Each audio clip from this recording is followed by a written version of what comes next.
That's the point, Charles. As I understand the law in most states, the unions, the government unions, can't go on strike, although they have here, as you know. You remember, the trains were shut down. But the unions get their friends to be on the other side of the bargaining table. We had it in New Jersey. The governor was the boyfriend of the head of the chief labor union with whom he was negotiating. He's no longer the governor. How bad is that? Well, let's put it this way. I did a study. The top 10 states with the most union workers, with New York at the top, 27%. Out of those top 10, 9 voted for President Obama. Of the bottom 10 states, non-union, 9 were red states. So, but you think about this, huge electoral college votes. If you can get those 10 states to go with you, add in people on welfare, on a few others, you've won the White House again, even though you may be destroying the entire country. Charles Payne, Mark Mix, thank you very much for joining us on this troublesome topic. Next, Americans cherish their right to free speech, perhaps above all other rights. How is your right to free speech being chipped away? Right back. The right to speak freely does not come from the government, which the big government folks claim. It is an indelible aspect of our humanity. That means that the government may not require a license or demand permission or intimidate any speakers.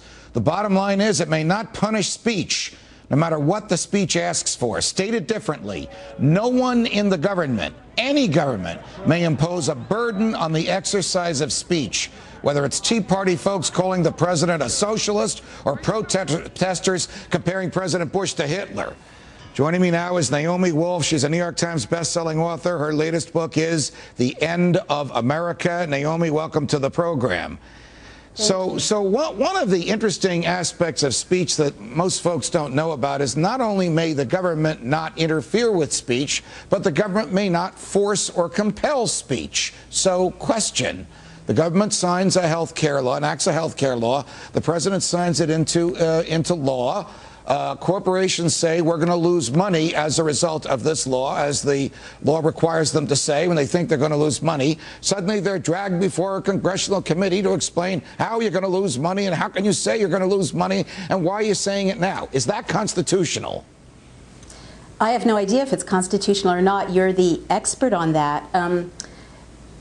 I think that the government has every right to speak, just as you pointed out. The First Amendment protects all of our speech, just as citizens also have every right to speak. It's news to me, Judge, that it's unconstitutional to compel speech. There are plenty of situations in which people compel others to speak, for instance, to compel testimony. So you need to educate me about that. All right. We'll talk about that one, because if the information that is sought is private and not available to the government, or flip side, if the information is already in the government's hands, like in the hands of the SEC, what right does the government have to drag these CEOs in and make them answer questions under oath? Another problem for you. Well, can I just jump in, Judge? Can I just jump in? Please. It seems to me, I mean, one thing I really appreciate about a lot of the transpartisan movements going on right now is that the Constitution transcends everything. And so it seems to me that we can agree that government secrecy has been excessive, and governments and also corporate secrecy has been excessive. So as a citizen, I would rather have too much transparency, too much compulsion to disclose, too many details in the hands of the people from both governments and corporations than too few. I'd rather err on that, in that direction. When members of Congress call Tea Partiers racist, is there some sort of implicit threat or effort to infringe the free speech of the Tea Partiers? I mean, racist is a brush that when someone is painted with it, it's very difficult to get that off. Yeah, I mean, I agree that it's a very strong term, and I would want to see on what basis representatives are calling citizens racist. It's strong language. However, I also am a First Amendment absolutist, and I think that if something strikes someone, whether they're a representative or a postal worker or a homemaker, as racist, they should be entitled to say so. Just as someone being called racist, the best cure for that, as Jefferson always held, is bad speech or wrong speech or accurate speech should be addressed with more speech. So if people are offended by that, if the Tea Partiers are offended by that, they should speak up, and that's exactly what the First Amendment was supposed to do: strengthen our republic by having, government and citizens in firm and robust communication with each other. It's good. It's good for us to think about what racism means. Got it. More with Naomi Wolf. We'll be right back.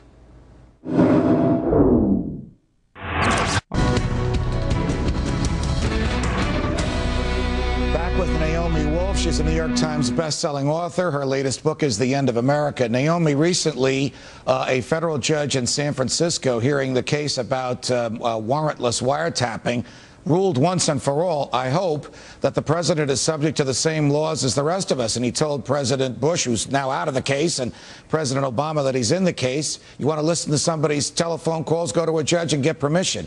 Is this the end of it, or are they still going to listen to our conversations without getting a search warrant? I wish the CIA had a direct phone line in to tell me what they were doing. I have no idea if this is the end. We have such a long history going back to COINTELPRO in the 50s of illegal wiretapping, illegal infiltration by the intelligence services and by the FBI. But I certainly, as a citizen, I was so delighted and relieved to have heard that decision. I think citizens are becoming aware that surveillance is part of a police state, and that every dictator, whether on the right or the left, whether Chinese communists or Mussolini, started to build a police state through surveilling ordinary citizens, and they always justified in the name of national security. Does the government really think that there's some exception in the Constitution for national security? I mean, they took an oath to uphold the Constitution, not just the parts of it they like, but all parts of it. It's shocking. I mean, anyone who reads the Fourth Amendment understands that the founders put that in because ordinary citizens were having their homes broken into by mercenary soldiers, having their private papers gone through, having things confiscated without the Crown taking the trouble to go to a magistrate and persuade that person that this was warranted. And it affects us deeply. I mean, it's been this sort of creeping sense that we have that our communications are not confidential. Activists are having their mail tampered with. They assume that their phone calls are being listened to, that their emails are being read. And this is the kind of thing that once it reaches past a certain point, you really can't go back. Because all of us have secrets, Judge, not necessarily illegal things, but personal things. Things we tell our therapist, things we tell our accountant, an addiction. And so the government has the power to use that against us when it's a surveillance society. Hopefully the government will now stick to the Constitution since a federal judge has told them that they need to do so. We'll be back with a couple of final thoughts in just a minute.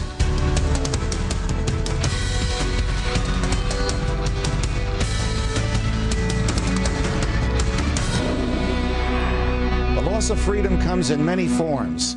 Sometimes it is direct and profound, like when the government stops you from doing what you formerly had the freedom to do, like choose your own doctor and your own health care provider, or choose not to have health care insurance.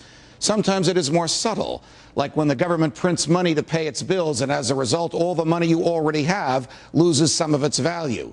Sometimes freedom is lost when the federal government compels the states to bend to its will, and all the laws in all the states become uniform.